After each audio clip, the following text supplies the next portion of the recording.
सीधे कविता आपको पढ़ता हूँ। तुम्हें पता है समुद्र सबसे बड़ा प्रेमी है। तुम्हें पता है समुद्र सबसे बड़ा प्रेमी है। मैंने कही उससे वो सारी बातें जो शायद तुमसे कहना ना हो पाए कभी। मैंने कही उससे वो सारी बातें जो शायद तुमसे कहना ना हो पाए कभी। तुम लौटना कभी इस समुद्र के पास, बैठना इन काले पत्थरों पर, और फिर वो जो फुसफुसाएगा तुम्हारे कानों में, वो मेरी ही सांसों की गंध होगी। तुम लौटना कभी इस समुद्र के पास, बैठना इन काले पत्थरों पर, और फिर वो जो फुसफुसाएगा तुम्हारे कानों में, वो मेरी ही सांसों की गंध होगी। जहाँ शायद शब्द और ध्वनियाँ ना हो, जो बदल जाए इस समुद्र के हरे नीलेपन में। तुम्हारे लहराते केश गूंथ लेंगे उन्हें, और शायद हरा हो जाएगा हमारा समय।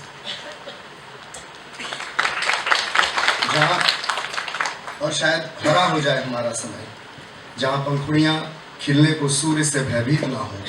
तितलियाँ अपने पीले रंग लिए तुम्हारी पीठ की ओर उड़ें, और तितलियाँ अपने पीले रंग लिए तुम्हारी पीठ की ओर उड़ें, और जब मैं उन्हें पकड़ने को हूँ तो मेरी मुट्ठी में तुम्हारी पीठ का रंग है।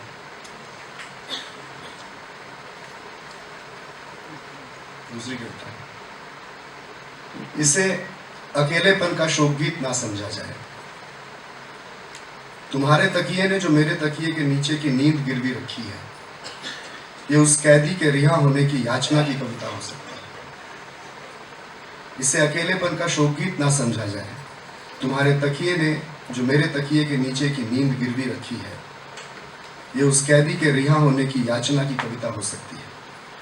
मेरे तकिए के बगल की खाली जगह सी अधूरी है नींद, तुम्हारे सिरहाने दुख की। मेरी नींद खुद ही पलकों से चिपक जाएगी जब तुम अपना सिरहाना लेकर घर लौटोगी लड़की। मेरी नींद खुद ही पलकों से चिपक जाएगी जब तुम अपना सिरहाना लेकर घर लौटोगी लड़की। और मैं नींद में डूब कर मर जाने की कहानियां सुनाऊंगा तुम्हें। और मैं नींद में डूब कर मर जाने की कहानियां सुनाऊंगा तुम्हें।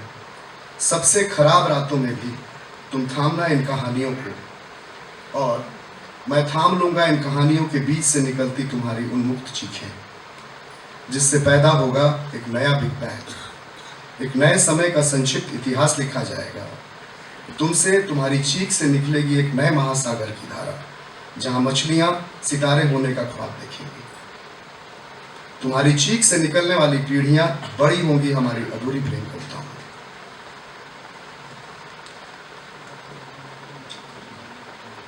तीसरी कविता, तुम्हारी देह पर तितलियों की टैटू कितनी खूबसूरत होगी। तुम्हारी देह पर तितलियों की टैटू कितनी खूबसूरत होगी। तुम्हारी पीठ उड़ने को होगी, और पीछे दौड़ रहे होंगे मेरे स्वप्न, कभी ना पकड़ पाने को इन्हें। अपनी ही सांसों को टूटते देखता हूं तितलियों के स्वप्न में।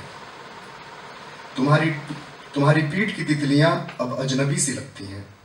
पता है, छोटेपन में बेनी पकड़ लिया करता था एक एक्सपर्ट की तरह।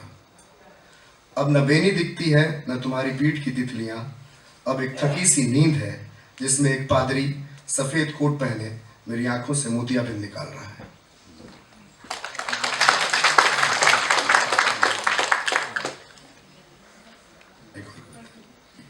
इसका शीर्षक है 11वीं क्लास की लड़कियों का डांस रिहर्सल। मैं एक अंग्रेजी मीडियम स्कूल में पढ़ाता हूँ। तो आंखों में पता नहीं क्या था, अपनी बेटी को देख रही थी डांस करते हुए। आदिवासी बेटी को देख रही है अंग्रेजी माध्यम के स्कूल में डांस का रिहर्सल करते हुए। मुस्कुरा रही है, डर रही है, आंखों में एक अजीब सी बेचैनी उन लड़कियों को देख जिनके बीच अकेली अजनबी सी लगती है बेटी नाचते हुए। डर रही है, आंखों में एक अजीब सी बेचैनी उन लड़कियों को देख जिनके बीच अकेली अजनबी सी लगती है बेटी नाचते हुए। जशपुर के किसी सरकारी स्कूल में पढ़ते अपने को देख रही है शायद। जशपुर के किसी सरकारी स्कूल में पढ़ते अपने को देख रही है शायद, जहां उसके पैर थिरक रहे हैं जब कोई लड़का लाल कलगी लगाए मांदर बजा उसे देख मुस्कुरा रहा था। वो चली गई थी उसके साइकिल पर बस्ता लटकाए। अपना आदिम स्वर ढूंढने।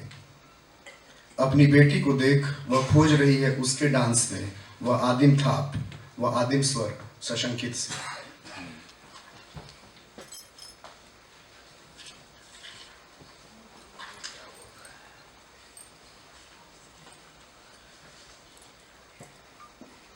अगली कविता है समूचे स्पेस में। मेरे मन में खपड़े का एक मकान जस का तस है। मेरे मन में खपड़े का एक मकान जस का तस है। कंक्रीट का एक मकान और है जिसमें जरूरत से ज्यादा है स्पेस।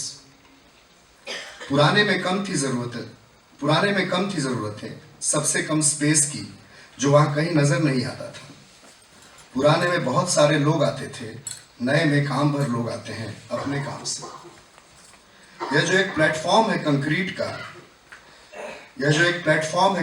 का, यहाँ बारिश एक पर्यटक की तरह आकर गुजर जाती है। वहां बारिश आती थी और ठहर जाती थी, पतीली में, गंज में, बाल्टियों में, माँ की आंखों में, हमारी नींद में। वहां एक शांत छाया थी, यहाँ ढेर सारी बेचैनी रोशनी के साथ समूचे स्पेस में फैली हुई है।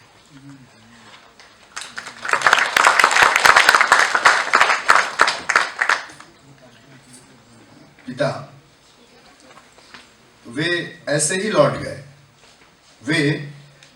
लौट गए।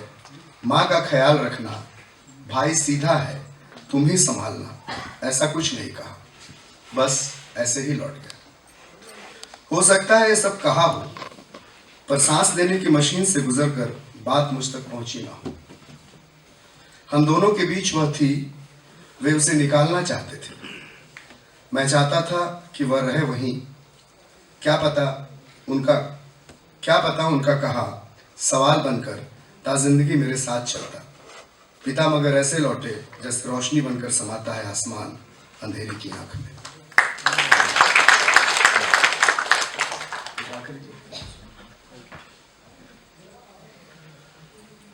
इस फ्रेंच खिड़की में दो फांक हैं जहां से समुद्र दो भागों में बटा सा दिखाई देता है। एक जगह देखने को खाली सा है जिस जगह समुद्र तुम्हें देखने की कोशिश में है शायद। एक जगह देखने को खाली सा है जिस जगह समुद्र तुम्हें देखने की कोशिश में है शायद। वो अपने कोर किनारों, सीपियों, घोंघों को छोड़ यहाँ पास आने की कोशिश में है इस खिड़की तक जहां एक फांक पर मैं बैठ तुम्हारे होने को देख रहा हूं। ये जो ठंडी बयार है तुम्हारी जगह, वो शायद प्रशांत महासागर से आई है तुम्हारे लिए, ताकि ये नीला समुद्र खोल सके तुम्हारा जूड़ा और मैं डूब जाऊं इस समुद्र में तुम्हारे खुले बालों के सीपियों को पकड़। धन्यवाद।